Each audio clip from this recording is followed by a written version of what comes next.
works is dead. I don't wanna die so soon. I got moves to make instead. I ain't scared, I'm prepared. Big ideas inside my head. I'm gonna make them manifest. And I'm dressed for success. I left, right, order my steps.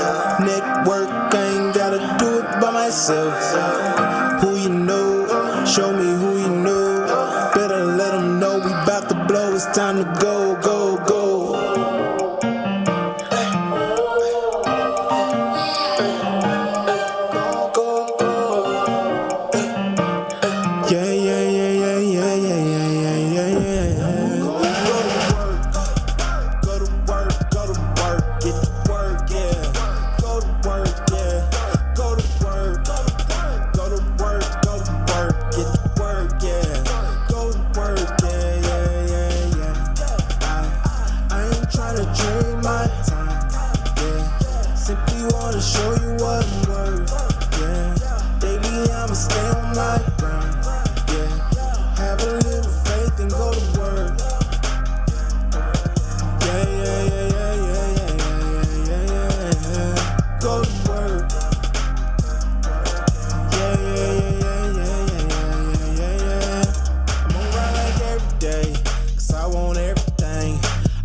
I'm attracting, no accidents, that's fate. Just go in and have a little faith. Faith without works is dead. I don't wanna die so soon. I got moves to make instead. I ain't scared, I'm prepared. Big ideas inside my head. I'm gonna make them manifest. And I'm dressed for success. I left, right, order my steps. Network, I ain't gotta do it by myself. Who you know, show me who you know. Let them know we about to blow. It's time to go, go, go. Go to work, get to work, yeah. Go to work, yeah. Go to work, get to work, yeah. Go to work, yeah. I ain't trying to trade my time, yeah. Simply wanna show you what I'm worth, yeah. Daily I'ma stay on my grind, yeah. Have a little faith and go to work. Go to work. Yeah. Go to work. Go to work. Okay. Now go nuts.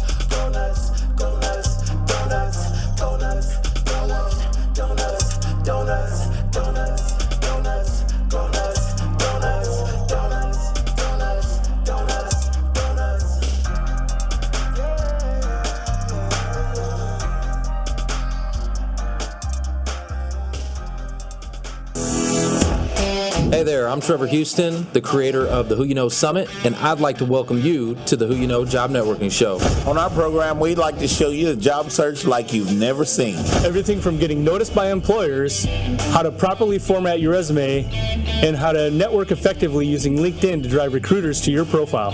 We even take suggestions from our amazing community. So if you want to learn all things job search, go ahead and subscribe now. Focus. It's all about the job search. So if you want to learn how to land that next success, you heard them. All you got to do is subscribe and ring that bell so you don't miss out on a thing.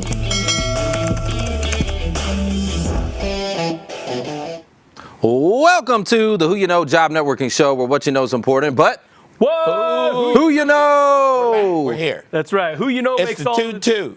It is 2-2. all the difference in your job search. In the 2-2. Come on now, son. Let's get this thing rocking and rolling. Guys, we're super excited you're here. We've got an amazing show for you, jam-packed, full of motivation, education, inspiration. But before we get to all of that, I want to know who we got in the chat. Well, who do we got, Foster? Lena Stutz of the Stutz Boost down there in Houston. We got Kat O'Toole. And you know who I see? Who? Hope Mangita. Hope Mangita. Who do you got, Foster? Yeah, Who do you got? I see Mark. Michaela Price. Hey, Michaela. Krista Kirshner. Cameron Toth. or Toth. Hopefully I'm pronouncing that right. Pauline Garrett. Hey, Pauline, we saw you this morning. And Meg Rose, we got Ann, Paul Haggerty, good to see you. Kat O'Toole, Michaela Price, good to see all of you. And over there on Rich Cardona's channel, if you're there tuning in, let me give you a shout out too. Let me know a couple of things. Rep your city. I want to know where you're coming from. Right. I'll give you a shout out here on the Who You Know Job Networking Show. And what we like to do is we like to reward our top engagers. Okay, we actually like to reward you. So what we do on this show, right, is so every month our top engager is going to get one of these nice Who You Know ice shakers right here. You're going to get one of these custom shakers sent your way for our top engager of the month. And our top engager of the quarter will get an opportunity, a seat at the table to come up in here and be on the Who You Know Job Networking Show. All up in here. Because you show so much love, we want to show love back. So let's go to last week's episode and give some shout outs to who had the highest engagement. So in third place, Mark, who did we have in third place? We have our good friend Mike Materian. Mike in third place. That's right. Congrats, Mike. He had 12 comments on the last show. That's good, Mike. That's good, but not good enough, bro. Not good enough. You in third place, man. Come on, I'm gonna need you to step it up. Who's number two? Who'd you have for number two? Number two is Chad the Man 50 Grand Phillips. Woo, Chad Phillips. What's up, Chad Phillips? He beat him out with one comment, so Chad had 13 comments. I like that. 13. And in first place with 16 comments, Cameron Toth. Woo, Cameron. That's what I'm talking about, coming in strong. So keep it up. I like that. So now's your opportunity to get a plug, right? We want to know a couple of things. First of all, what are you searching for? Right, so if you're a job seeker, I want to know. Tell us, if you're searching for project management, put hashtag project management or QA, accounting and finance, whatever it is that you do. Tell us in the chat. If it's your first time, I want to welcome you. So please put hashtag first time, and I've got something special I want to send to you after the show is over as well. And if you're hiring, if you are a coach, recruiting, any way, helping the network, like. Put hashtag now hiring in the chat. We'd love to give you a shout out. So who do we got? I see Krista, she says hashtag marketing. Kat O'Toole, operations management. That's Kat, yep. Paul Haggerty, he says Cameron is a winner chicken dinner. Yes, I love that. Great job. Yep. We got Pauline Garrett at HR. We got Meg Rose is hiring. Ooh, y'all better connect. Senior level HR. Julie Via is strong. You guys need to hook up with Julie Via. Real quick minute too. I want to just comment on the comments because these numbers are kind of low, right? These numbers are low. I noticed that. Yeah, those numbers are. When was it? Did we go week? It was the last of the week. It was the last of the year. But my point being, make sure that you're staying active and engaged. The squeaky wheel gets the grease because after the show, in the replay, we have thousands of views on the show. Oh yeah, after that's the fact. true. So your comments are being seen and seen again over and over. That's true. That is true. All right, guys. Well, we always like to pray over the audience. So if everybody could bow your head with me. Yes. Dear Lord, thank you so much for this beautiful day. The sun is shining, and I got air in my lungs, so I'm super grateful. Thank you for this day. Dear Lord, I want you to stay with your people. There's a lot of people out there that may be struggling right now, and they need you. They need you to shine your light. Open the doors that only you can open. Give them divine connection, and give it to them through this show. And all these things in your name, the mighty name, Jesus. Amen. Amen. All right. So now we've got a lot to be thankful for, a lot to be grateful for. Foster, you got the landings today. Who do we got? I want to talk to you folks that have the skills to pay the bills. Uh-oh. Okay, now, let's see who that was. Mark Dickman is first. Oh, congratulations, Mark Dickman. Getting that cash flow. Michelle Lawson. Woo! Let's go, cash flow. Ooh, Desiree hadn't been in Texas very long, and she landed already. Nice. Congratulations, Desiree. Valentine's Day Zachary Pyer. Whoop, whoop. Let's go. Congrats. Dan Schrodel. That's what I'm talking about. Cash flow. Chelsea Terrell. Come on, son. Chelsea, And all right. last but not least, you got your girl Georgette. Woo! Whose last name? Well, that's her last name. I'm sorry. Jacqueline Georgette. Jacqueline, I'm sorry about that. I got fired up. I got a good friend from high school named Georgette. Wow. Okay. Congratulations. Guys, these are all the folks that are back to their cash flow. They got back to work. It's cash. You see all that cash, y'all? And it's important that that these folks, you connect with them, because guess what? They are now Who You Know alumni, ready to pay it forward. They're going to go build relationships with the new companies, the new decision makers, the new hiring managers, the new recruiters at these companies that they're working for. And guess what? They're going to pay it forward. So I need you to go connect with those folks and congratulate them. And speaking of pay it forward, if you guys are an accounting manager, my buddy just called me when I was sitting on this couch a while ago saying, Foster, I need an accounting manager. So it is over in Frisco, guys. An accounting manager to manage about 5 people. One of those people is going to be a tax specialist. So you got to know a little bit about Let me ask you a question. You said it's in Frisco. It's in Frisco. Does it matter? Is it remote? Is it could it be remote? I'm glad you said that because it is hybrid. So y'all, it don't matter. Hit them up. Y'all, and it pays. You'd be surprised what it pays. We'll talk about that. Call me, email me, foster.williams@sbcglobal.net. Hey. Let's go. Let's go cash flow. Got that gas and electric. All right, Mark, you got the tip of the week. Let's rock, let's roll, let's go. So first and foremost, we got a big event coming up. What's that big event? It is our February 4th. No. No, sorry. Wrong again, my friend.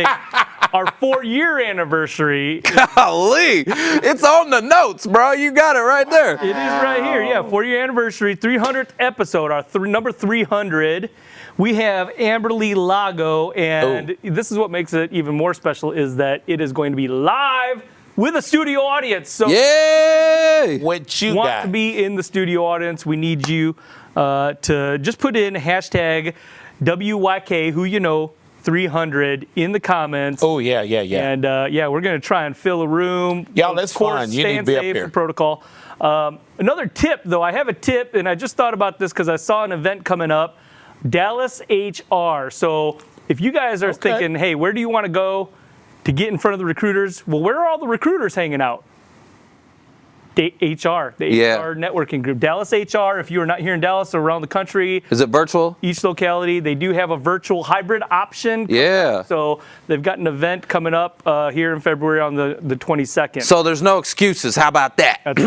You can get in. Like, everything's hybrid now. Make sure you get in. Get in with the recruiters. You got to get engaged. I'm a recruiter. Get engaged. Yeah. Okay. So, guys, I want to talk something real quick. Our guest that we have coming on today, I'm really super pumped and excited. I got to meet him at Video Marketing World back in October of last year, and got to learn his story, and it was just super encouraging. So I wanted to bring him here today.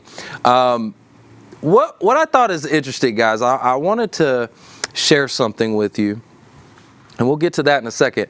I wanted to share the fact that, like, Video Marketing World, I was terrified to go into that. Like, I was absolutely, like, I don't even know if y'all have seen me scared, but I was scared, y'all. I lost sleep for maybe 2 months because of this conference, because I got asked to do it, and I was like, hey, you want to MC this thing? And I'm like, man, I've never done that before, but yes. My answer is yes, y'all, and that's what your answer should be too. I want you to know that when somebody asks you something, if there's an opportunity, don't let fear get in the way, right? Because at the end of the day, the enemy wants to hold you from your opportunity, from your potential, from all the great things that God has for you.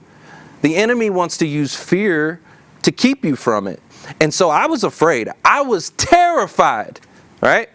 So I want to play this real quick clip of Video Marketing World, and then we'll go straight to the commercial break. So if we can play that clip, let's rock and let's roll.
Looking to get your real estate license. It's a very low cost entry, $300 to take your real estate course online. Inexpensive compared to like a college. EXP is $150 to join, and it's like $84 a month. So relatively speaking, these are very inexpensive costs. If you are interested in that and you want to work with me as a realtor, I'd love to have you join my team, and you want to hear about the model, then go to join10xempire.com, and I do this opportunity call every Tuesday. Would love to answer your questions and tell you more about what I'm doing. If anyone out there is interested in working with me.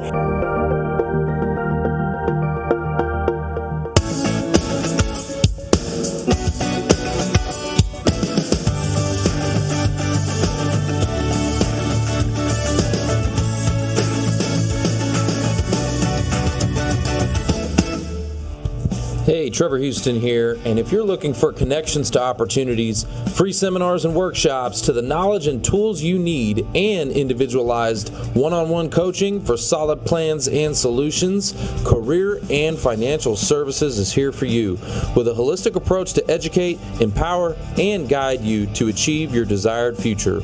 Call today to learn more about how the coaches can assist you to reach your career and financial success.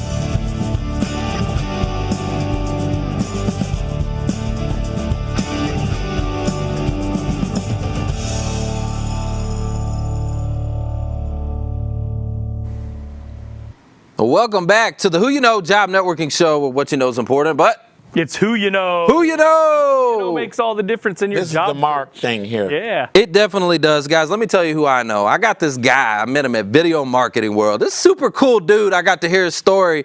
I know Rich Cardona, and Rich Cardona is a LinkedIn video strategist for executives. He's a podcast host, founder of Rich Cardona Media, and an ex-Marine group-level legal advisor. If everybody can give a warm Who You Know welcome for Rich Cardona. Yeah, let's go. What's up? How's it going, everybody? Man, what's good, Rich? How are you doing? I'm well. You just reminded me I need to update my stuff, man. A legal advisor, that was a collateral duty. I was a attack helicopter pilot, so let's not get it twisted off the bat. Oh. Hey, let's get helicopter pilot, all right. Well, actually, I was we're gonna get it straight right now, because I wanted to dive into your story. I wanted to talk to you about your experience, because you spent 17 years, right? 17 years. Talk to us about that. That's first of all, thank you for your service. We appreciate that, man. 17 years, good Lord. Yep. 17. I'm only 18, man. God, 17, jeez. Yeah, the day I retired, I had spent exactly half my life in the Marine Corps, which was real interesting. But it was never intended to be that way. I was, in high school, and I knew I was kind of on a path to nowhere, and realized very quickly that, I like to call it my first self-aware moment. I just realized if I went to college, I would put my parents in a really bad situation, number one. I wasn't mature enough for college, so I said, I'm going to go in, do 4 years, get out, have money, and here we go. Well, that was 1998, so 3 years later, something pretty significant happened, so I stayed in. Yep. Next thing I know, a decade goes by, and I'm retiring a little bit early because they were offering early retirement, and I'm like, I think I'm ready to get out. So I got out, but it changed my life forever, and I owe a lot of my work ethic, what I perceive to be some leadership skills, and all that stuff to my service and the people I served with. Wow. So I've got a buddy that got in high school as well. So you said you got in, was it in high school, like right out of high school? Yeah, exactly. Like, were they recruiting you from high school? No, one of my friend's father was a recruiter, and I just saw him in his uniform, and I was like, I want to be that. Yeah, you saw that. You can't go into a Marine Corps recruiter's office and say, interested. Like, it's over. It's over right there. I was like signing papers like 2 seconds later. They're like, what were some of the things that they said to you? They like show you some guns and stuff. Like, hey, do you want to blow stuff I'll up? tell you exactly. I'll never forget it. They said, if there's a hostage, I'm 16, 16-year-old kid. Wow. Doing delayed entry, and they're telling me, well, just imagine a hostage situation. Like, I can't think about a hostage. I'm in high school, so they're like, imagine a hostage situation. Like, the Air Force is gonna try and drop a bomb. The Navy is gonna try and go through the back door. The Army's going through the front door. He's like, but the Marines, he's like, we're coming through the roof. And he like painted this picture. I'm like, what? I'm like, all right, like, like I'm gonna be on some sort of SWAT team. Yes. Yeah. I like that. I would give you a mic drop for that. Your hair like they did on Full Metal Jacket. Did they do you like that, B? No. There's things happen, but it wasn't that crazy. Did you ever do that? Did you ever come down on one of those ropes? Like, you did that, Yeah, like SWAT? to do that. Yeah. He's like, oh yeah, I do that. Man, come on. No, we've done a lot of fun things, I'll say, and then flying obviously was the best part of it all. So being able to fly was great. Were you at Parris Island? Parris Island, South Carolina. That's right. Yes, sir. Yes, sir. Yeah, South Kakalaki. So, Rich, tell us, you got out, you retired, right, from the Marines. So you're no longer a devil dog, and you go into the corporate environment, right? You go into the workforce. Oh, so boy. What was that like? Well, I guess first transitioning, right, from the military, because that's a whole different world. It's almost a loaded question, Mark, because for me, I had been exposed to such an enormously high level of leadership that I kind of carried those expectations on. And that sounds unfair, right? From me to be having those expectations, but it's what I desired so badly. So when I got to the corporate environment, actually in Texas, as a matter of fact, it was blue collar work, which of course I was cool with. But as far as leadership, I always found myself in this situation where I'm like, who above me, so to speak, do I want to be like? Do I want to emulate? Like, who's that guide? And that never really happened. And I felt like a black sheep. So it was a real interesting dichotomy, because I felt like I had so much to bring to the table, but I also didn't want to play by those rules. And I didn't have anyone who I saw, I was like, that's exactly where I want to be. So it was a really interesting experience, and it was very humbling at the same time, because I kind of had to, I don't want to say fall in line, but play the game, so to speak, and I had people who I was in charge of, and it obviously is critical that they come first and foremost, and that they know what they're doing and why they're doing it.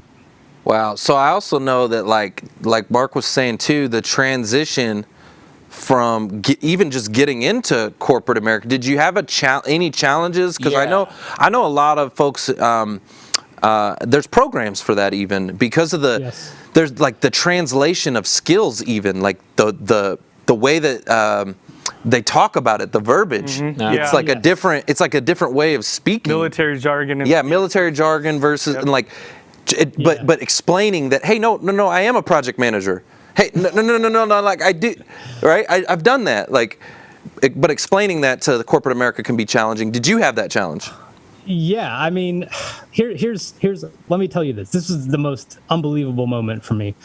I was getting out, and my wife was in the Army, and she was getting out at the same time. And we both had about 2 months of what they call terminal leave, where you're kind of out, but you're getting paid. And it's like your terminal leave, you're on your way out.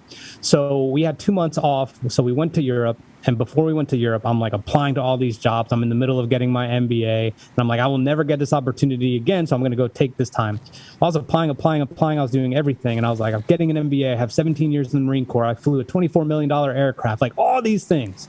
And I was getting nothing. I mean, absolutely nothing. And then what I did get was some not so amazing sales rep jobs that were offering a ridiculous base salary. I mean, guys, I'll never forget, I was in Austria negotiating for $5,000 more a year for a base salary, which now I laugh at. I'm like, that's ridiculous. But I was so desperate And I would say whether you're military or not, whenever you are making a transition, whether it's to another industry, whether it's to another role, whether it's to another city, whatever it is, like you have to be okay with the fact that you're gonna start over.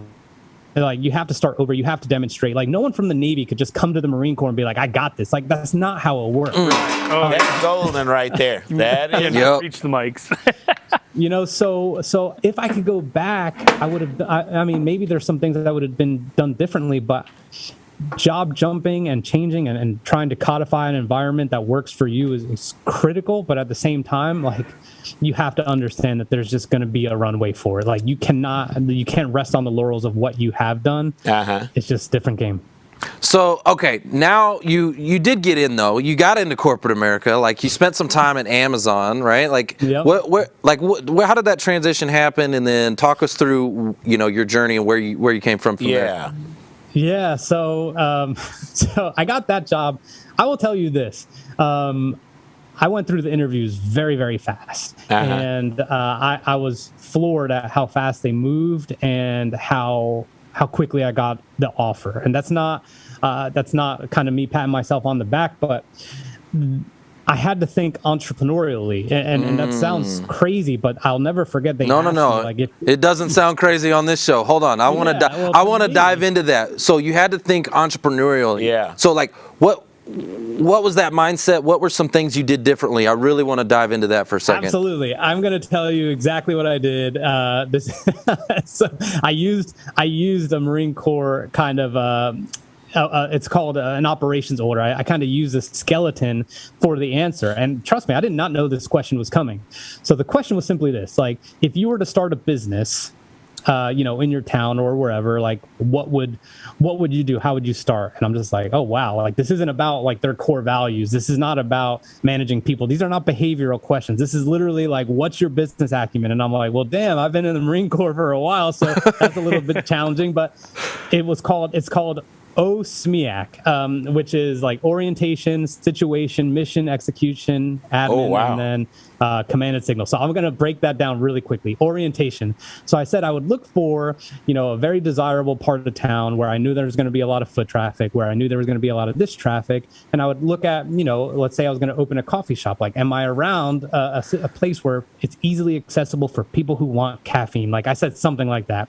I said the situation is there's a lot of competition and I need to stand out. So I'm going to name it after a veteran something. It's going to be a veteran-owned business and I'm going to give 10% off to military. I said something crazy like that. The mission is to keep people caffeinated, to give exceptional customer service, and to do this, and this. I'm like, all right. And then the guy's like, keep going. And I'm like, execution. I was like, first, I'm going to need help. I'm going to need labor. And then I'm going to have to think about the cost. I'm going to think about the overhead. I'm going to think about this, and this. And when I kept going, then admin and logistics. And I just kind of went through it. And he goes, do you have anything else for me? And I was just like, no. And he's like, all right, we'll be in touch. And I was like, it was one of those things where you're like, what's up with the feedback? Like, is that good or bad? But of course it was good. Did you get caffeine? Yeah, that was good. I'll tell you, good. That's a good answer. He was probably saying to himself, I need to hire this guy before he starts a coffee shop. Right. And as a recruiter, I've asked those kind of questions.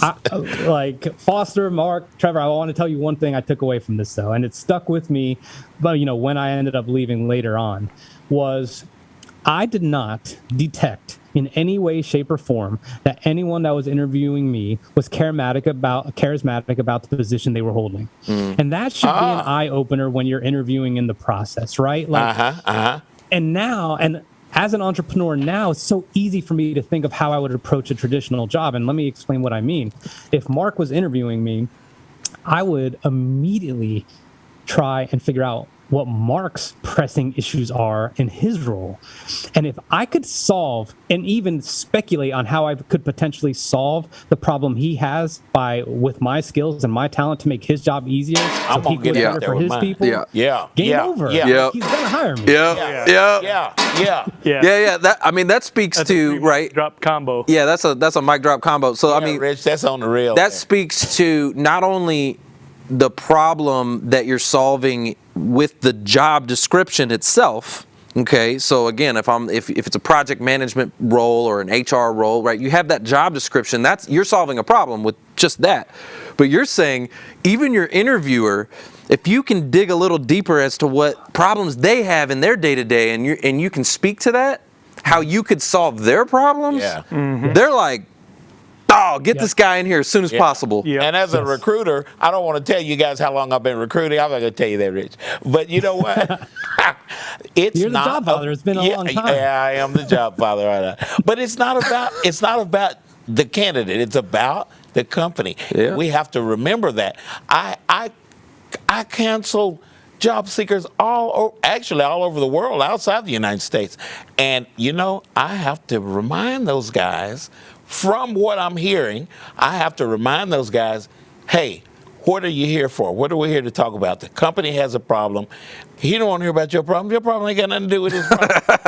Yeah, ain't nobody want to hear your problems. Yeah. They want to hear, can you solve our problems? Yeah, that's so true. That's so true. Okay, so you were at Amazon. You spent some time there, but I saw on your YouTube page, and I was checking you out. I was looking at your YouTube page, which, by the way, y'all need to go check out his YouTube page. But it said, "Good morning, I quit." Up on the banner, "Good morning, I quit." Talk to me about that. Is that referring to Amazon? It's referring. Careful. Let me put it to you this way. Careful. No, let me put it to you this way. For someone who quit their job, I was in Austin, Texas when I worked there. I quit my job at 38 years old. I moved in with my in-laws. And I had no business plan, but I had complete and utter faith that I was going to win. Win at what? To be determined. I started following my curiosities. I dug deep. I eventually launched a business. I got on LinkedIn, of course, did all these things, and started just kind of dabbling a little bit until I'm like, I got it. This is what I want to do. And that involved video production and being a podcast host. And once I was able to monetize, I'm like, okay, then I obviously, as you guys know, and how it needs to be, you network, right? Like, I know it's who you know, but I always say, it's not who you know, it's who knows you. Who knows you? Yes.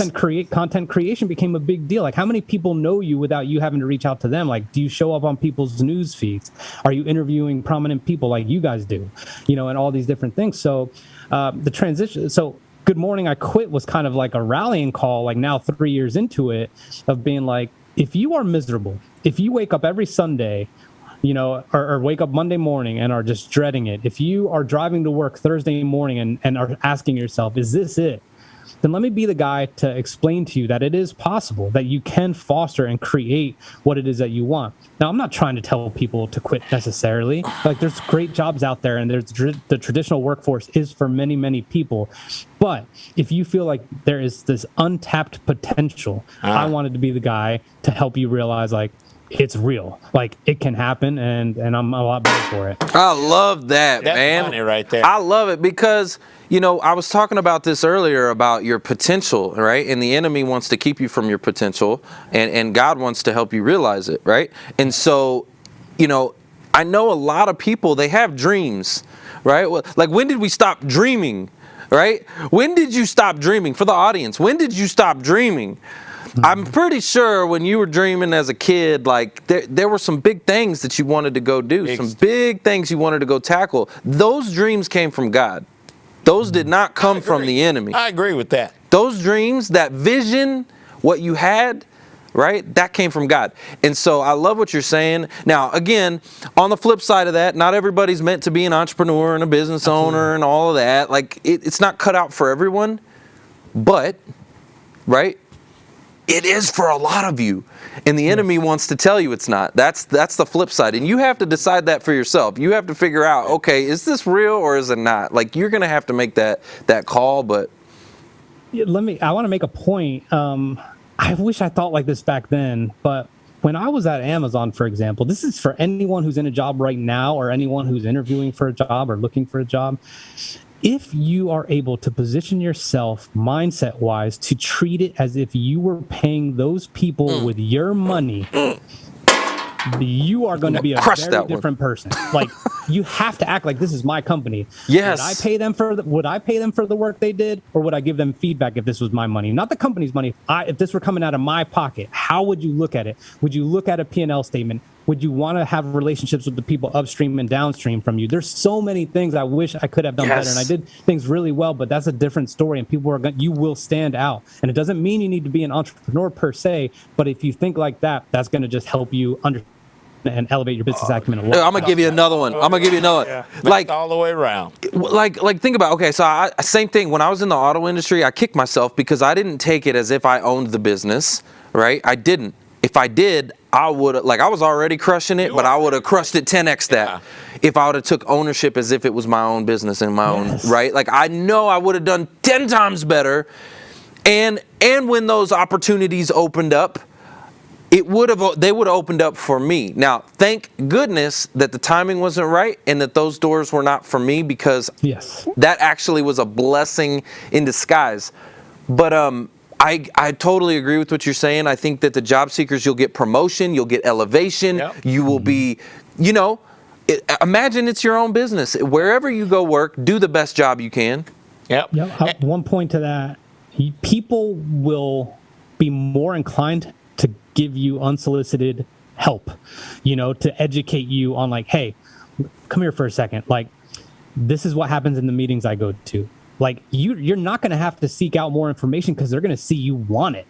They're going to be like, man, like, this person is all over it. Like, let me spend a little extra time with them, educating them on this. And you know what they're going to be doing in real life?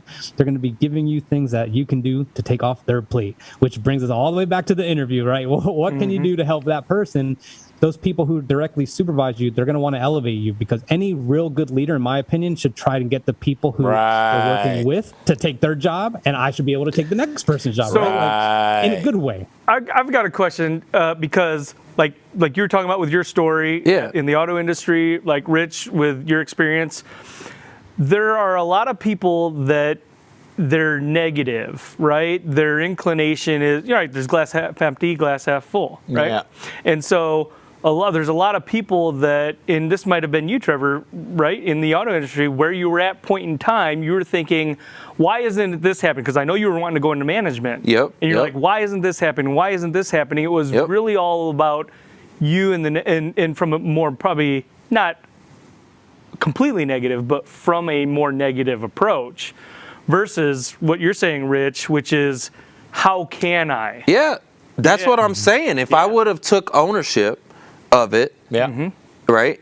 If I would have acted as if I was the owner of the dealership and really taken a clear ownership of that role and that position, I know there's no doubt that those opportunities would have been mine.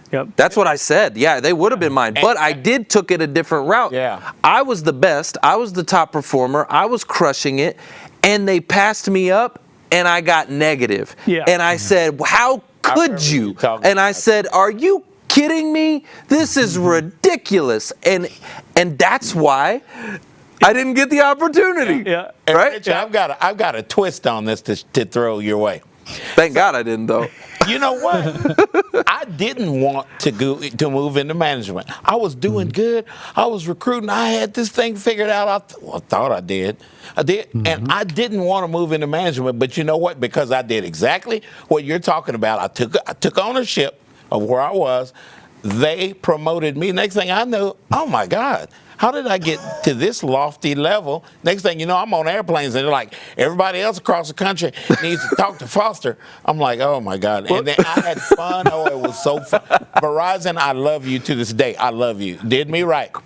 So the whole reason I bring this up, and I know we got to go commercial break, but the whole reason I bring this up is because I want to keep it real for the audience, because we see that in some of our audience. I mean, some. Let me be clear to the audience. Sometimes some of this is you. The battle is up here, y'all. It's up there. It's up here, and sometimes we see it in, when we come into communication, we see a lot of negativity. We do. There's a lot of job seekers who are negative, and a lot of it has to do with multiple facets, like, you're getting rejection, you're getting ghosted, you're getting beat down. I mean, there's so many elements to that. But again, it's up here, y'all. This is a mindset game. Hold on to what God gave you. All right, guys, we got to go to a real quick break, but I promise there's so much more mic drops coming soon. We'll be right back.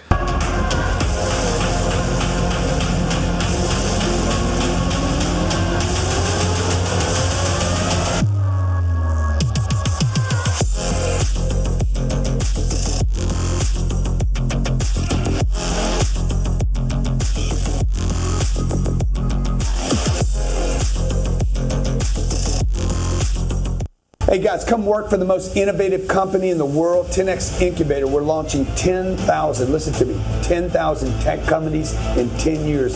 If you're a coder, what? We got programmer, coders, we got graphic designers, we got copywriters, digital marketers, biz dev. you name it. You got you skill. like tech, love tech, want to be in tech, okay?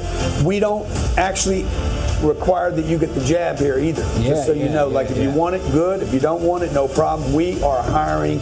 We want you. If you're good at your job, if you're disciplined, if you want to be paid well, if you want to be taken care of, if you want to be in a 10X environment, click the link below. Give us your resume and a short video, 30-second video. Just tell us who you are. Tell us what you do. We want you. We want you. Let's go. We want you.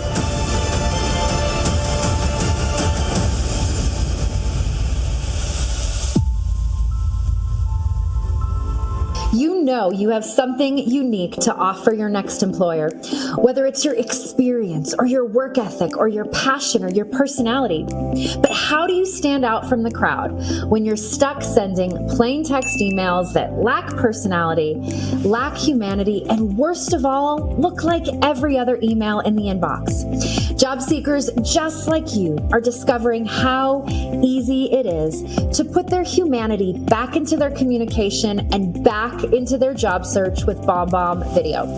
Visit bombbomb.com to start a free trial today and rehumanize your job search.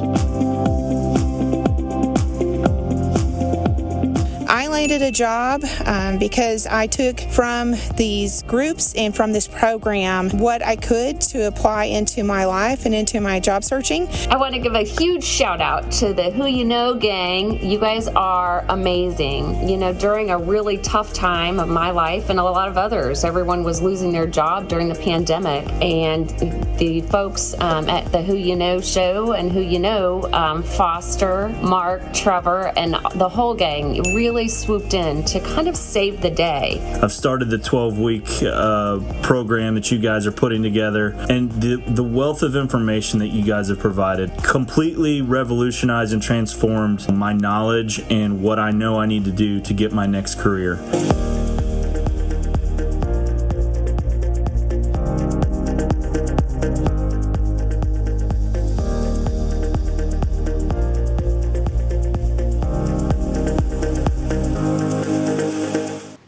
Welcome back to the Who You Know Job Networking Show, where what you know is important, but who you know? No, we're in Texas. Who y'all know? Absolutely. Guys, you heard all those testimonials from all the job seekers, all the training and all that good stuff. Look, if you want to get some results in your job search, you need to come through the all-new Who You Know Summit. We had one today, and make sure we'll put the link. Actually, if you have not been, just put hashtag summit. If you have not been to our summit, put hashtag summit. I'll send you a personal invite.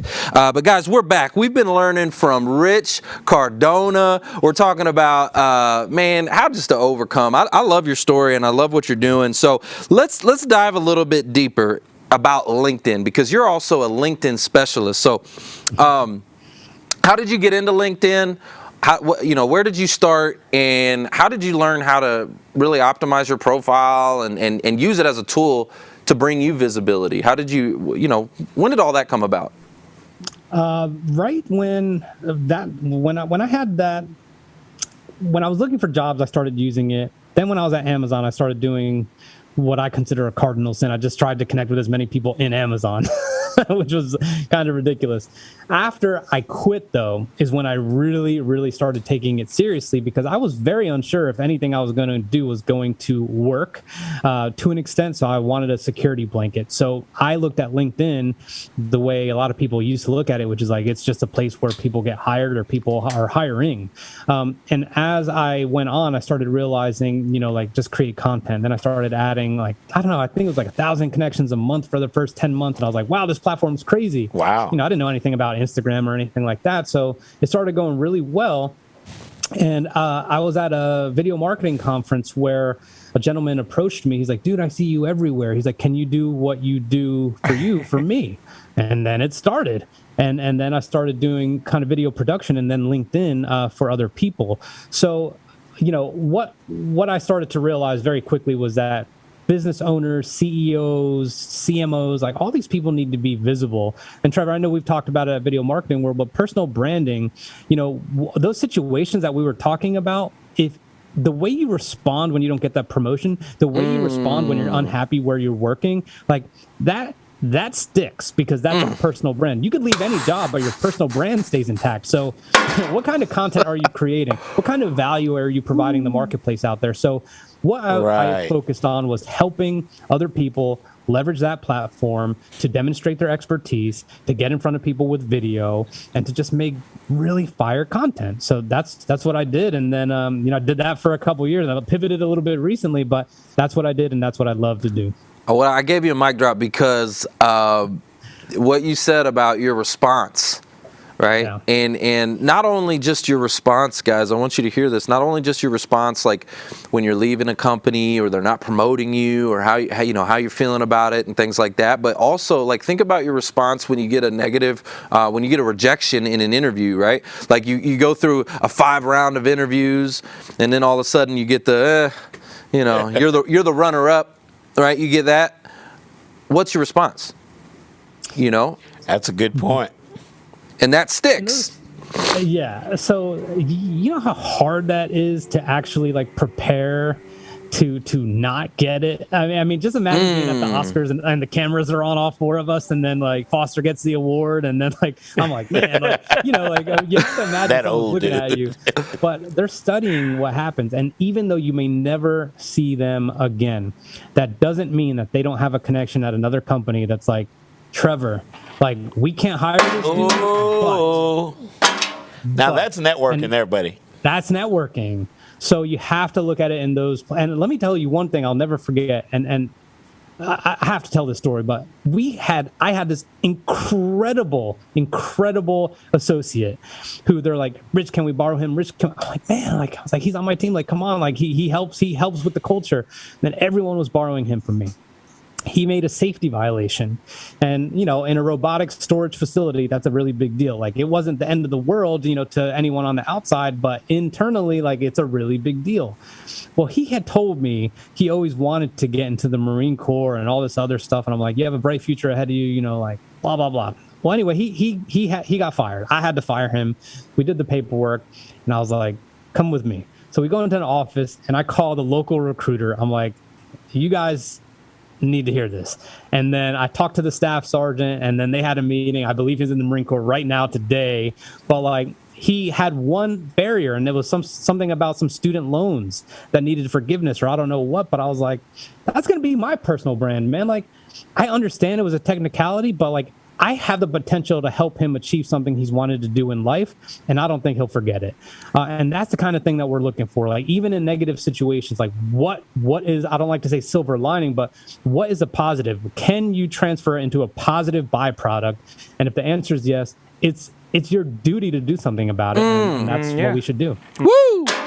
Absolutely. I had a guy that back when I was at Harley Davidson, right? I sold Harleys, and wow. There was this guy that we did not get along at all. Like, me and him would go to blows sometimes. Wow. We just didn't care for each other, right?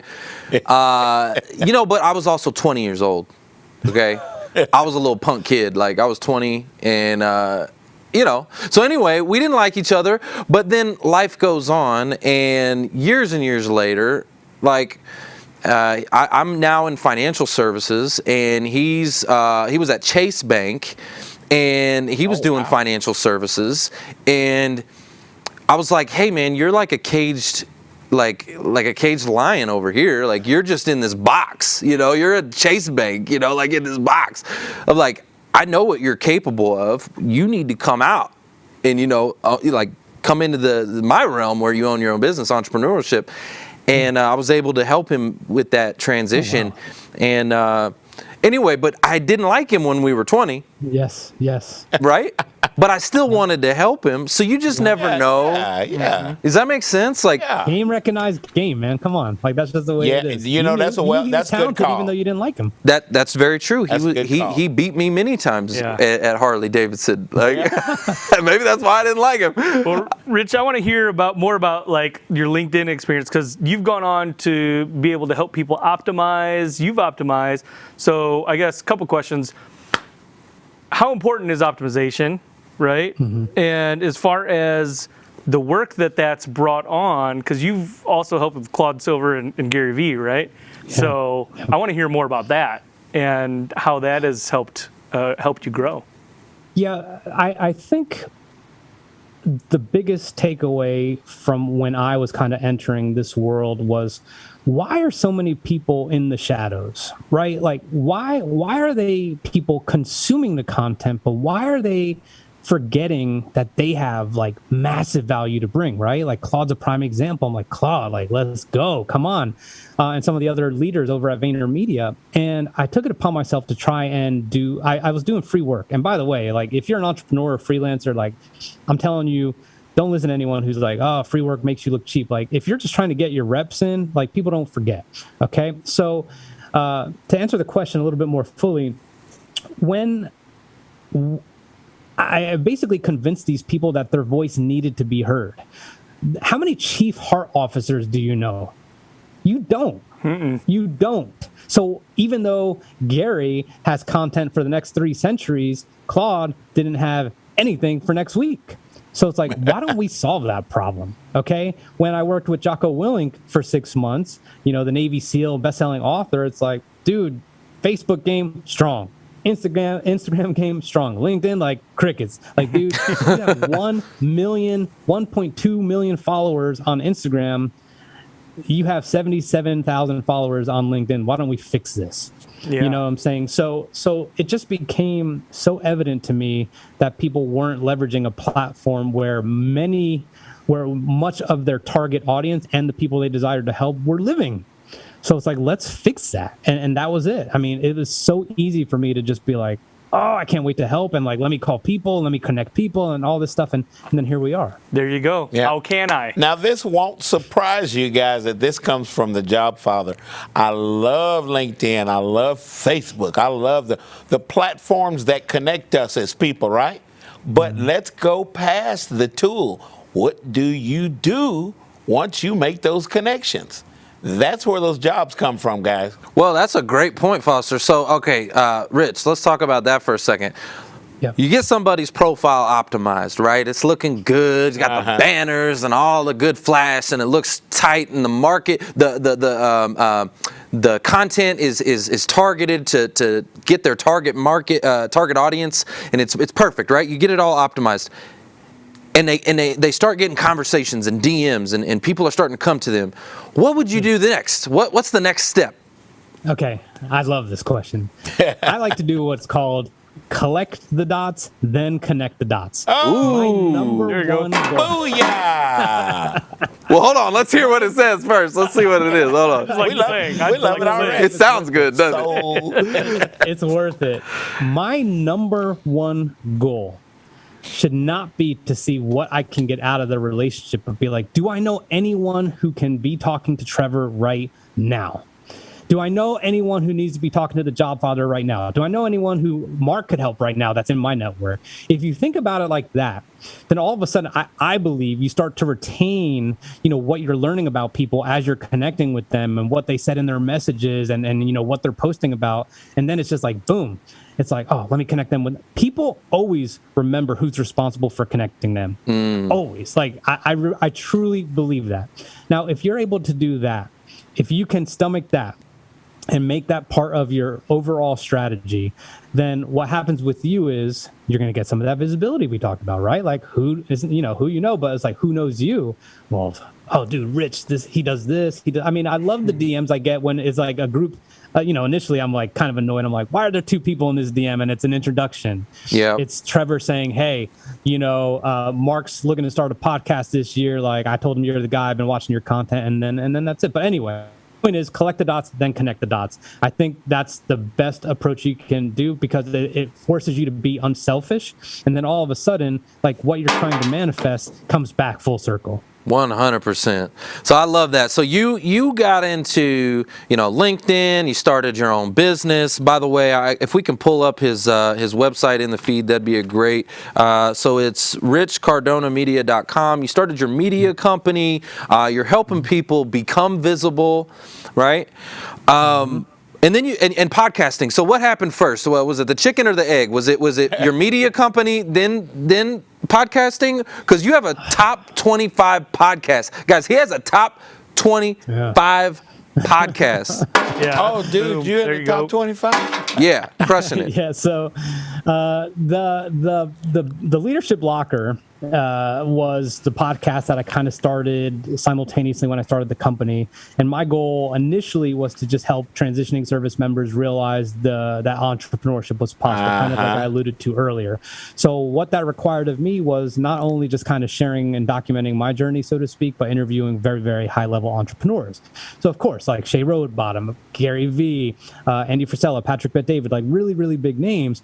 And the funny thing was, like, I just reached out. Like, I'm completely unafraid of approaching these people because in the end, what I found is that they are all normal people and they are all desired to help other entrepreneurs. So that was part of the podcast. That thing kind of took off. It took off literally weeks after I almost quit. Okay. When you have Gary Vee on episode 16 and nothing's happening, and all of a sudden you're relying on the name rather than the content itself, right? Funny things start to happen in your mind, and you're just like, you know what, I'm out of here. Again, like I was frustrated. I decided to keep it on, having better interviews. And you know what happened? The funny thing was my solo episodes started really getting traction. I was like, that's weird. So I doubled down on that. The podcast took off. And then the newest podcast is about NFTs, which we don't need to get into, but I mean, it's globally ranked. It is absolutely, we did 100,000 downloads in the first 100 days. And I would say that I've completely honed my podcast skills to the point where that's obviously has to be a service that we offer. Well, let me ask you this question. So you said Gary Vee was episode 16. You almost quit. What episode are you at now? What number are you at? Do you know? The Leadership Locker, I hit 200 and I killed it right there because the NFT podcast started going bananas. Like I've never seen anything like this. Okay. So I'm like, I don't want to rob Peter to pay Paul. Let me go all in on this. We are building a massive community very, very quickly. We got sponsors very quickly. I mean, it just turned, we monetized almost instantly. It was crazy. So I'm like, okay, you know what? This is exactly what I meant earlier. Like if you job switch or job jump, which I don't even believe is a real term anymore because a lot of people move, as we've talked about in the show, like I just did a pivot and it's not like I'm turning my back on, how I want to help entrepreneurs. But right now I have another podcast that is extremely exciting. I have an amazing co-host and away we go. Like you just run into the opportunity. You can't deny it. Don't turn your back on it and just go for it. Love that. Let's go. Let's go. What's the name of your new podcast? NFTs for newbies. We just break down NFTs and the crypto in a very fun, elementary way. And here's the kicker, man. We are not experts. So we're literally trying to break it down like kindergartners, and it's edutainment. That's why. Educational, but it's entertaining. That's why it's successful. You're taking a super complex subject that nobody understands. Like every time I've heard somebody just try to talk about this stuff, they're like, it's like complex. And if you're breaking it down into kindergarten language where anybody can understand it and making it simple, dude, that's why your thing's successful. Well, it's like USA Today. They write at like a third or fifth grade level, so it's easy to read. We have a lot of people that have asked about podcasts and maybe entertaining that. What's the barrier of entry? Does it have to be this glamorous kind of fully produced thing, or what would you recommend for somebody to get started? You guys have an amazing studio. You have an amazing setup. You have amazing cameras. You have amazing audio. But if you guys didn't know how to host a show, game over, right? True. Who cares? It doesn't matter. It all comes down to the content. I recommend starting very small. There's mics that are $100. A camera just like this one is less than $100. You could set it all up on yourself, but what you really need to practice is on your content. Okay, and I think podcasting is very beneficial for many reasons. Number one, it's going to challenge your public speaking. Okay, a lot of us could retake a video over and over, but let's see how you interact with the guest, because the guest is not going to stay on for an extra hour because you don't know your stuff. Okay, so that's number one. Number two is, do you rely on guests to bring the energy? You guys don't need that. It's clear. But some podcast hosts, like, they rely on the guest, but like, what energy is the podcast host bringing themselves, and are they able to demonstrate their expertise as well? Do you know what I'm saying? The real benefit to podcasting, though, Mark, is it's beyond the equipment, it's the content, of course, right? But are you thinking first, like, what is my listener promise? Like, what exactly do I want them to walk away with at the end of this 15 minutes or 20 minutes or whatever it may be? And here's another piece of advice for anyone who's thinking about starting a podcast. You know, no one's going to listen to you for an hour. Although Joe Rogan is great and stuff like that, 3 hours long, like, you can't binge Joe Rogan. Make it short and sweet until you really hone your skills. Just to be in, be out, be fun, be done, and just do it. All right, but it is a challenge, but at the same time, it's exponentially will help your content creation, because you can get video. You guys know this. You could go live. You could get blogs out of it. And then you have your audio content. You're everywhere. And then you could kind of decipher, like, oh, here's where my audience is. I'm going ham over here. I'm getting crickets over here. So you know what? Maybe I'm not going to, repurpose so much over here. Maybe I'm going to save a little bit of money and say, hey, video editor, don't repurpose in this aspect ratio, because no one's paying attention over there anyway. But either way, you're doubling down on all your skills, your speaking skills, how you show up, how you convey knowledge, and then obviously your content. All right. I love that. And I want to frame this for the job seeker audience real quick. So think about it for a second. Job seekers, if you do this, he just said you're all over the place, right? But you may be thinking, well, who's my audience? Who's my audience? Well, who is your audience? Who are the companies that you want to work for, right? Think about that for a second. And what do they want to hear? What does your audience want to hear? What does those companies want to hear? They want to hear what you do. That's agreed. They want to hear that you solve a problem. Yes. What we've been talking about this whole time. What problem do you solve? How can you take something off their plate? And so can you put that content in a podcast and now it be all over the place and you create visibility? Right, because it's not, I mean, it is, there's a blend, but it's not all what you want to talk about. It's what does your target audience want to hear? Yeah, it's what they want to hear. Yeah. What does your audience want to hear? That's a huge mistake, by the way, Mark. That's a huge mistake. Like, anyone could start a podcast and be like, I'm going to talk about baking bread because that's what I love to do. But you know what you should probably do? You should probably go to Quora and Reddit and see all the problems people have baking bread. There you go. You should go to YouTube and see like someone who had a really bad experience and they burned their, this beautiful meal they were going to make for their family or something like that. You start answering questions that way, it's different. Okay. And the other thing I wanted to say from a job ad, because I want to make sure it's relevant to the show, is if I am an employee somewhere, or maybe I'm a manager, maybe I'm a director, whatever it is, if I'm making content, okay, whether it's a podcast or anything else, and people really start to catch on, you don't think people are gonna like your leaders are gonna be very happy about that, especially if it has traction, because other people are gonna be like, what are they doing over there? Like, they got that kind of talent? Why don't we have that kind of talent? And then they're gonna start circling the wagons to be like, we need to level up. And then those people are gonna encourage some of their people to have podcasts or to create content. So it's literally all about taking your brand into your own hands, demonstrating to the world that you're an expert in something, and who it benefits can be tenfold.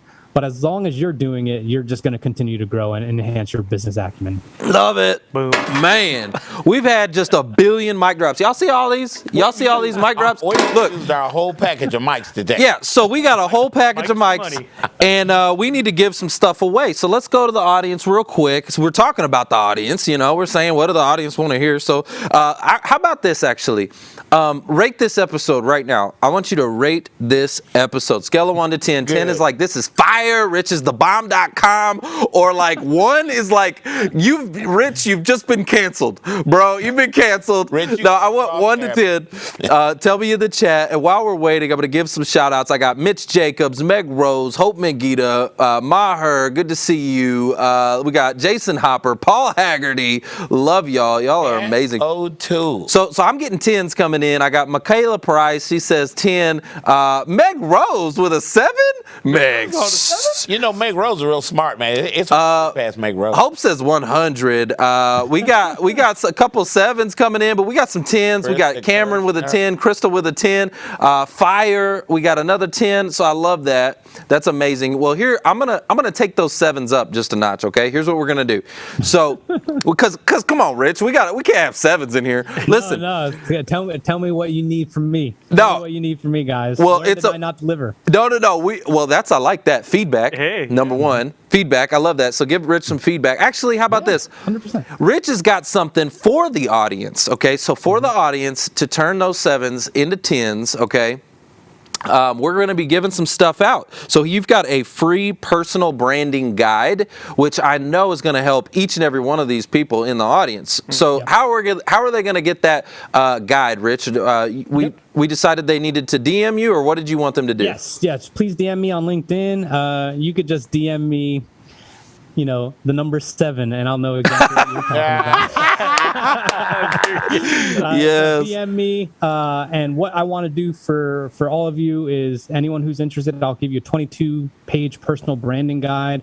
I believe this is going to simplify you, getting some content out there, determining what kind of content. Do you want a podcast? Do you want to create TikTok videos? Do you want to write? Whatever it is, this is going to help you. It also breaks down the platforms and how they relate. So this is going to be very, very it's going to be an enhancer for you no matter what. I promise you that. So DM me. We will get it to you for free, and we'll go from there. Dang, I'm gonna send you a 7 right now. Hold on. I need that 22-page guide. Hey guys, do me a big favor. If we could pull Rich up in the screen, and what we're gonna do is we're gonna take a screenshot. Everybody in the audience, I want everybody to take a screenshot. Right. And this is a piece of content for you right now, right? This is your piece of content. So you get to post this thing. I want you to post it. Put him on blast. Put him on blast. I want you to tag him. Tell him why he's a 7. Tell him why he's a 7. No, Rich, you got a bunch of 10s, brother. I'm gonna tell you that right now. You got so many 10s. There, man. But the funny part about this will go down in history, is the whole 7 thing, right? Okay, hear me out. 2 years ago at Video Marketing World, we had Evan Carmichael, and he had a whole story around why he sucked, and he had the whole conference saying, "You suck." You suck. But then he said, "Tell me why I suck. I need to know why," right? So the feedback. So anyway, you're a 7, bro, but we got to tell you why. You can tell him why he's a 7. Hit him up in the DMs. We're going to get that 22 page. But thank you so much, man. Thanks, Rich. You're a 10 in my book. No, you guys were fantastic. I really appreciate the opportunity, and I love what you guys are doing for all the people out there looking to kind of expand their networking acumen and get jobs, hire people, all that good stuff. You guys are fantastic. Amazing. I'm from the country. You get 11. You get 11. But you get 11. 11. Guys, that's the show. It's all about, who you know. Bye.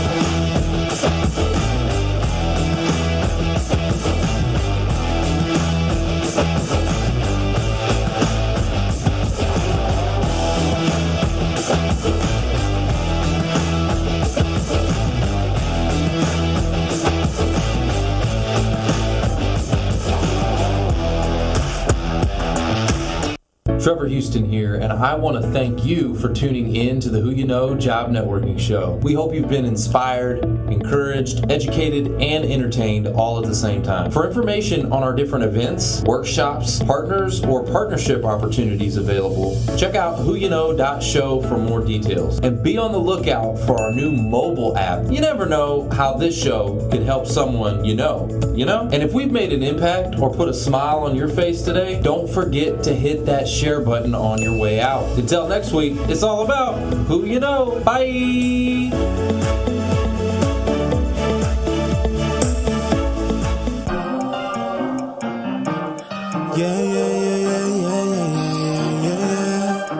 Oh.